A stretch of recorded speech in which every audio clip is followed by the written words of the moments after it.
From all-time great original thrillers to remakes, compelling biopics, and even dramatic book adaptations, no storyteller is as carefully diligent as David Fincher, and in his latest work, he might have just outdone himself in that regard. Welcome to Venice, my friends. My name is Ren, and this is my review of David Fincher's The Killer.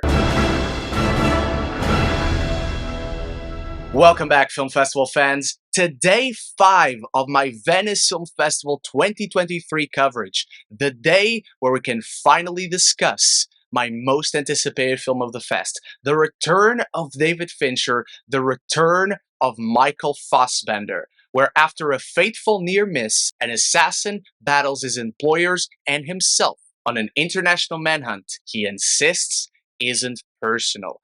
I will surprise absolutely no one watching when I tell you I love David Fincher. The man has, for the past 2 decades, delivered time and time again some of the most quintessential thrillers and films in general in cinema history. And even without knowing what kind of Fincher we would get with The Killer, I've been eager to see both Fincher and Michael Fassbender have a comeback, and what a comeback it is. The Killer brings to the table many of the Fincher trademarks and much of the style we admire him for, but at the same time feels wholly new with its single sheer focus on a complex deconstruction of the male ego and a sociopathic mentality. To me, this felt like Fincher's Drive, and you all know how much I adore Drive and its complex psychological examination of sociopathic behavior, of heroic, self-perceived heroic behavior. I was riveted from the very beginning.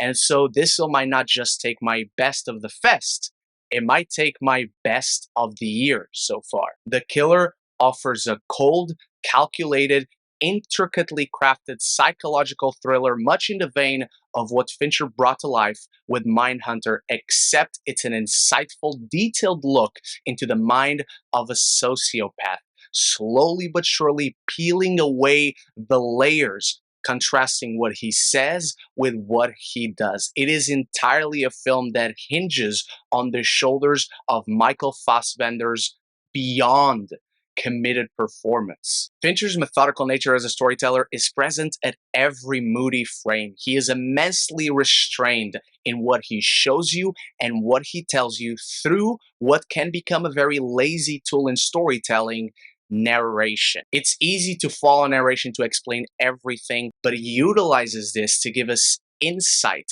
and depth into the mind of this cold-hearted sociopath. And it becomes so interesting to watch his journey as he constantly repeats the same mottos to himself, as he aims to convince us, the audience, on the validity of the rules he sets to himself as a professional killer. But as each intense chapter unravels from thrilling set piece to set piece, these repetitions contrasted with his actions soon reveal this detached sociopath to actually be a broken man, fighting his own fragile ego. And with each deliberate beat, Fincher slowly reveals his story to be one about vulnerability, insecurity, trauma, and the lengths we go to detach ourselves from our own emotionality, specifically focused on the male ego and the real fragility of displaying vulnerability, displaying any sort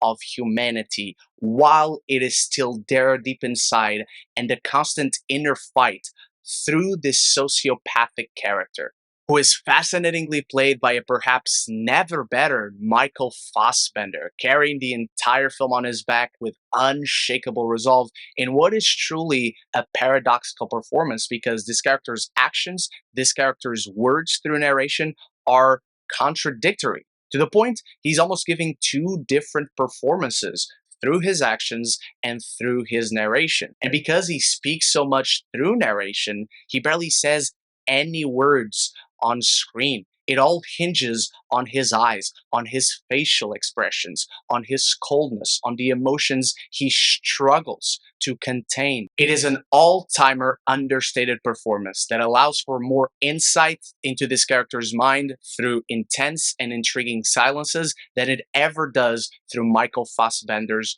narration. He is flawless in this film. It is as much a rigorously detailed performance as it is a rigorously detailed film overall, with one of my favorite scores of the entire year that is used as background mood setting before it really elevates certain scenes with intensity as this mystery unravels. The cinematography is sheer spectacle. The use of color, the use of shadows, the use of lights in the darkest moments of the film. How we go from cold Paris to the warm, welcoming Dominican Republic sun, to New York, to Chicago.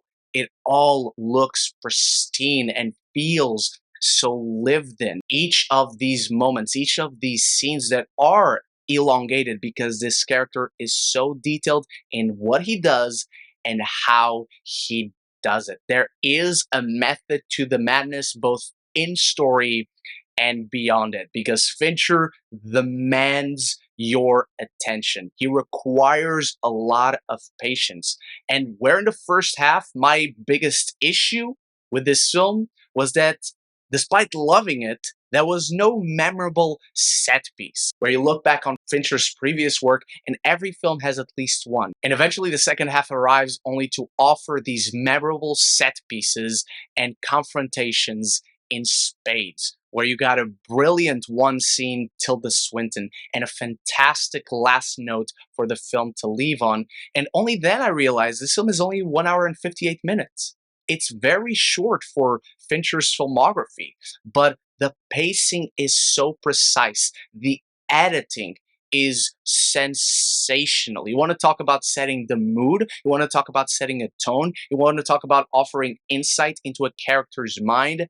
Fincher does it all just through visuals and where he cuts and what he cuts to. A nearly flawless film that just misses some spark in the first half. And so, before I dive into my final thoughts on David Fincher's The Killer, it's time for you to start the conversation in the comments below with your excitement level for this film, your favorite David Fincher movie, and your favorite Michael Fassbender performance. If you're enjoying my coverage for the Venice Film Festival 2023, I also covered the Venice Film Festival last year in this playlist right here if you want to check it out. And if you want to stay tuned for more Venice Film Festival reviews, if you just want to talk more movies and TV, this is the place to be. Consider clicking that subscribe button and you won't miss any future conversations on your favorite movies and TV. The Killer is a cold-hearted portrayal of the male ego, helmed to meticulous perfection by David Fincher.